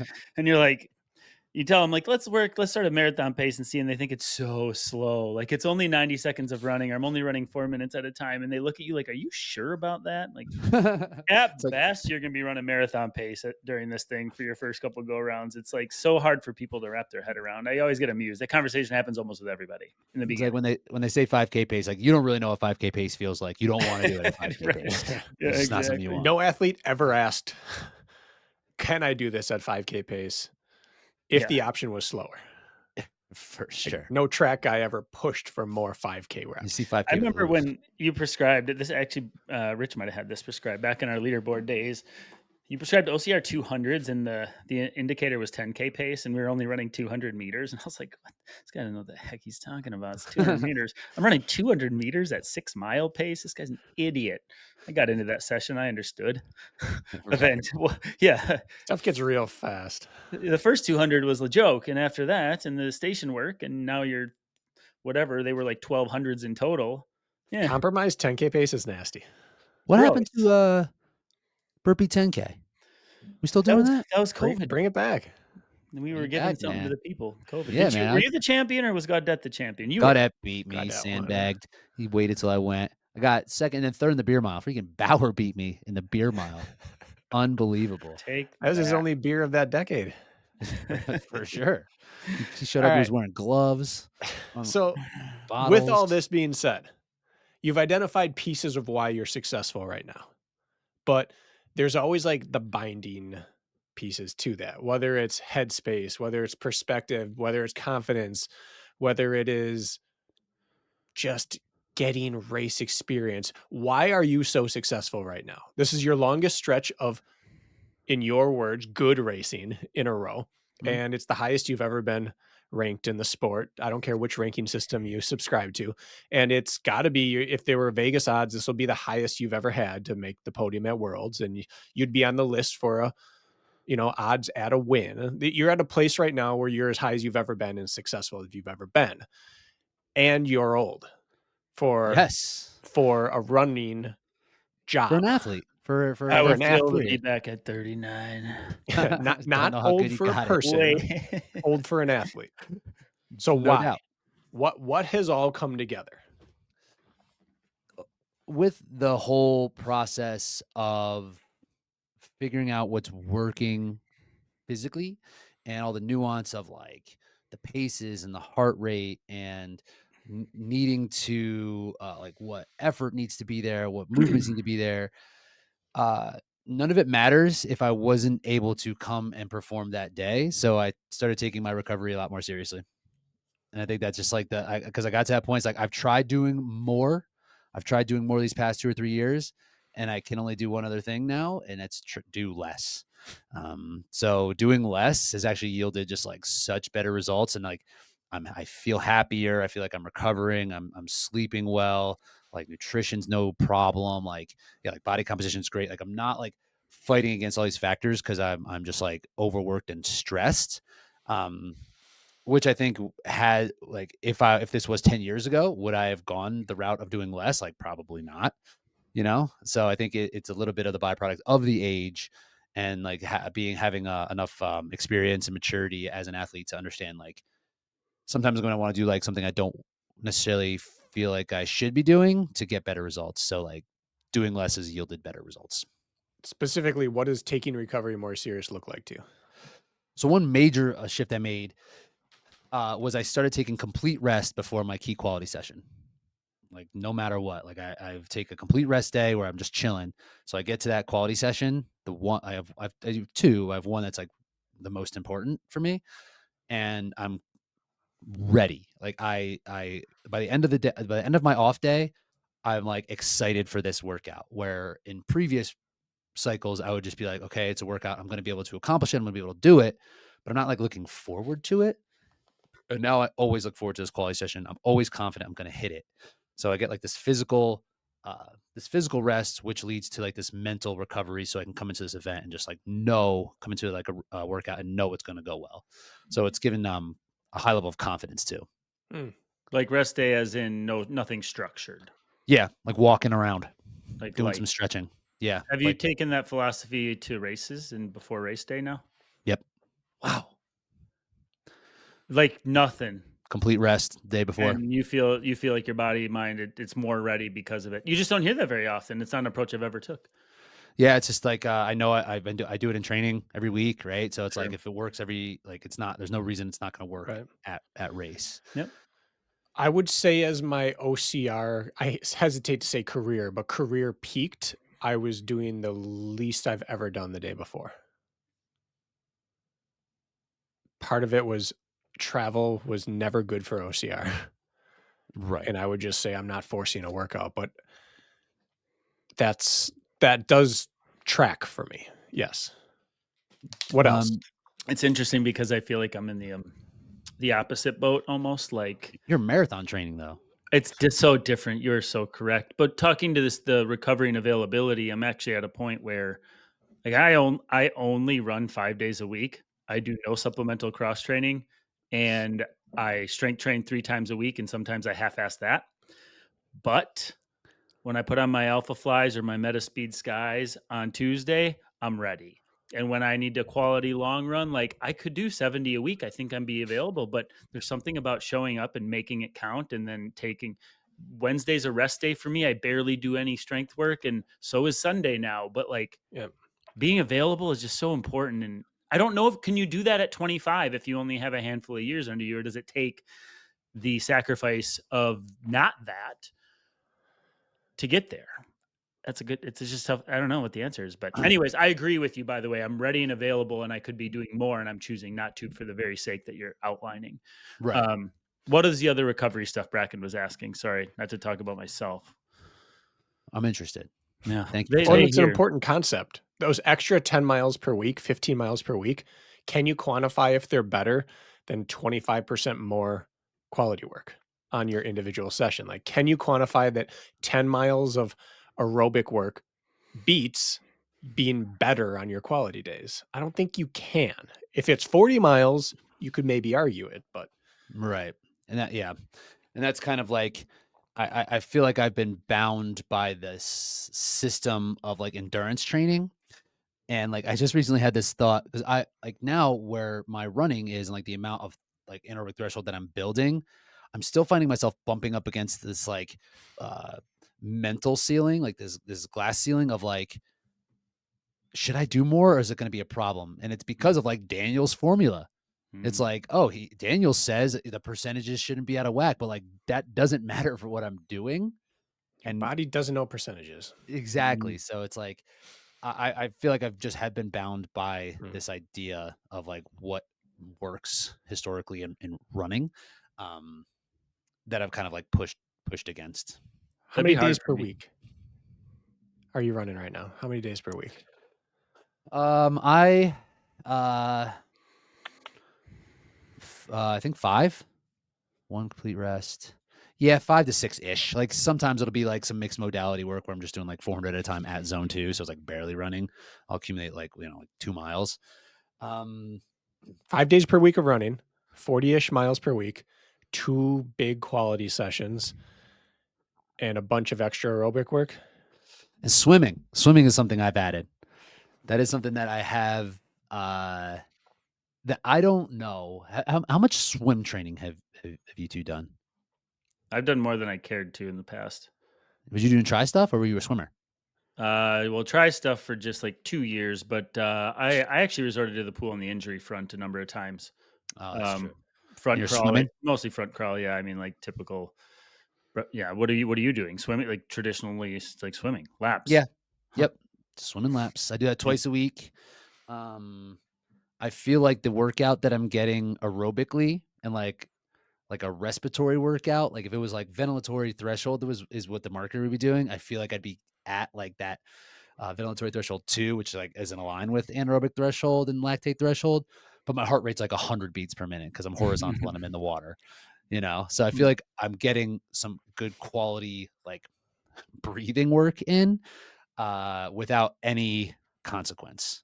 And I'm not doing a ton, right? It's like 2 times a week, 40 to 50 minutes in the pool. I get like 2K total of volume, but I just feel so good when I come out of it, and I think it's just like full body oxygen, like intensive. I think it really helps my breathing. I have asthma, and living here in Colorado is like so dry that it can be like really harsh.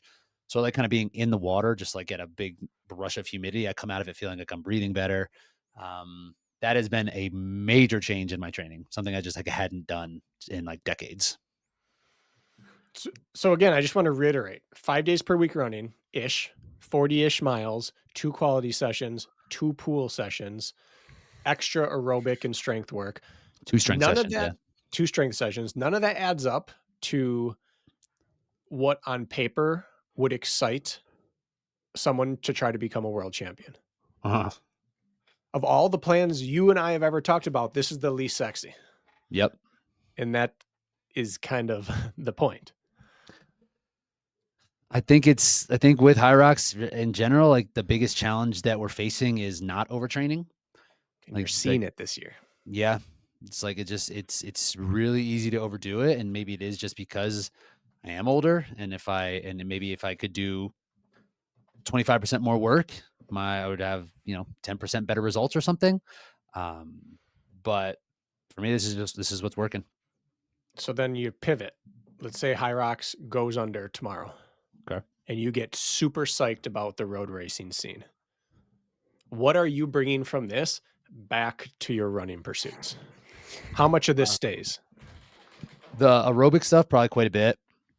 Probably quite a bit of the aerobic stuff will stay. You mean aerobic machine work? Aerobic machine work. I'm sorry. Okay. Yeah. Yeah. So yeah, I would probably keep swimming. I would keep that.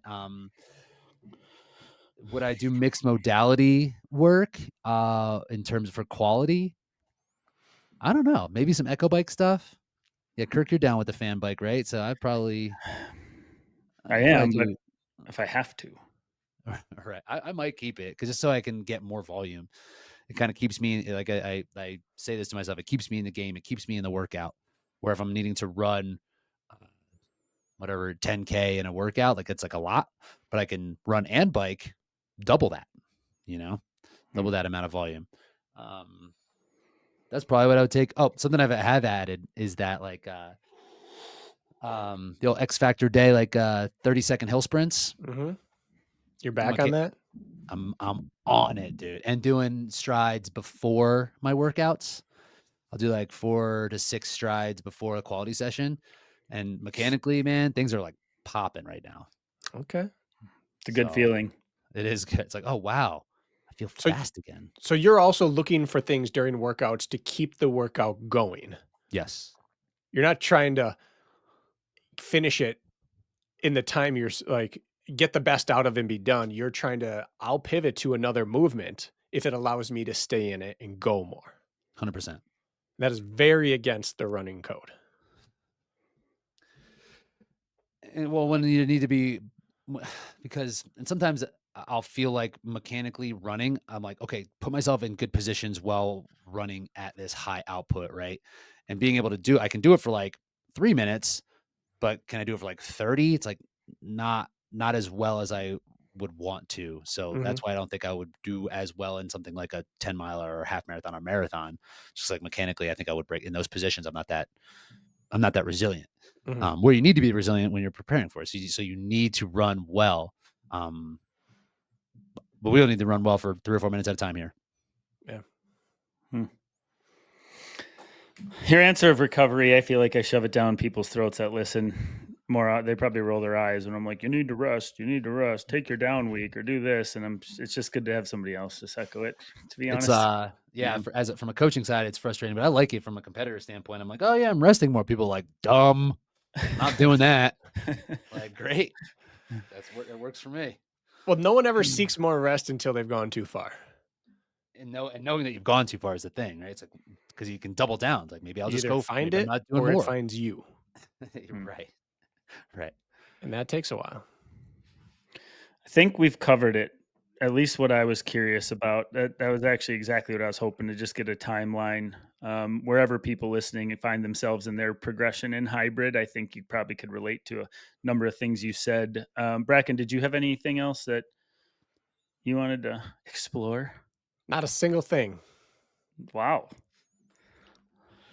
Perfect. Great. Nice job, everybody. Got the mental checklist down. It was not. This was a nice time. We should do this more often. What do you just for those I guess who don't know or follow? What are your next events this year? What do you have on your calendar? So just High Rocks World Championships in Chicago. That's June 13th, I believe. Our race is on Thursday. Kirk, you gonna come through? I don't think so. Oh, dude, it's gonna be like a scene. BK, you're coming, right? I could be there Thursday, but then I got Friday, Saturday, Sunday at the other race venue. Carton? carton. Come out Thursday. It'll be Putting fun. my dip in. Yeah, boy. Putting on Miller, my flannel. Is The it mid- Millers or Keystones? What are we I sipping out mean, there? Keith Stone probably pulls up at the track. Smooth like Keystone. You know what? You know what's surprisingly present at the track? Peach Bush. Ugh. There's Peach Bush. Unaware. Bush Light, some fruity flavor. All right. If you got People- High Rocks Worlds, knock it off. High Rocks Worlds, yeah, that's and that's really it. That's really all. And then you'll figure out what's after that. Figure out what's after that. Whatever the season's looking like, not sure. Whatever life's looking like. So that's the main goal. So about 6 weeks. Doesn't it feel from like today? between now and Worlds, there's this nice chunk of time to sort of, I don't know. It seems like everybody here in the States, anyways, that they get this sort of like this chunk of time now, what you do with it in these 6 weeks. Because we had racing this winter and up until this recent weekend, and now it feels kind of open a little bit for most people. Yeah, like it's really not that much time. I was looking at It's the not. calendar, like it's on there, but it is nice. After that, I had a race in Miami. I was like, all right, give it a little bit of time to chill. Got a little sick because these races are impossible at 9 p.m. Then try to get a sleep that night. No, not happening. And you're packed like sardines into those venues. Everyone's just breathing into each other's diaphragms. For sure. For sure. It's like really hard not to get sick. People 6 weeks, follow- that's it. People follow along our RMR, the podcast RMR stands for, what does RMR stand for? It's Rich, Meg, and Ryan. It's I used not to say Ryan. Ryan. No, not anymore. Okay. I used Performance to be, dictates. Kempson 1, Kempson 2 got switched. Yeah. All Definitely. right. So that podcast, and then where else can people consume? Active over on YouTube, doing some like race recap stuff, a lot of just like nuts and bolts, like how to train for High Rocks. It's a good platform for me over there. Instagram's fine. Rich Ryan 610. Those are the main platforms that we're on. Check us out over on racebrain.media. Brand new website out. I will not be making any content there. I will just be saying that I'm just going to be claiming all the content. I was going to say, I'm just going to take all the kudos. Yes, great. 610, is that your area code back home? Yes, sir. Philly-ish. Philly's 215. I grew up like north of Philly. We're 414. Ludacris shouts it out. Did Ludacris shout 610? Not 610. 215, I'm pretty sure. It doesn't exist. What's the 212? Not canon. 212 in that? 262. He has no ladies in the 610. No 262. Light just went out. That's it. All right. His beauty lamp is done. Well, it's good catching up, man. I haven't talked to you in a while, so appreciate you taking the time. I know you got a schedule to keep. Super fun. Thank you guys. We're really looking forward to this. It was fun. See you, boys.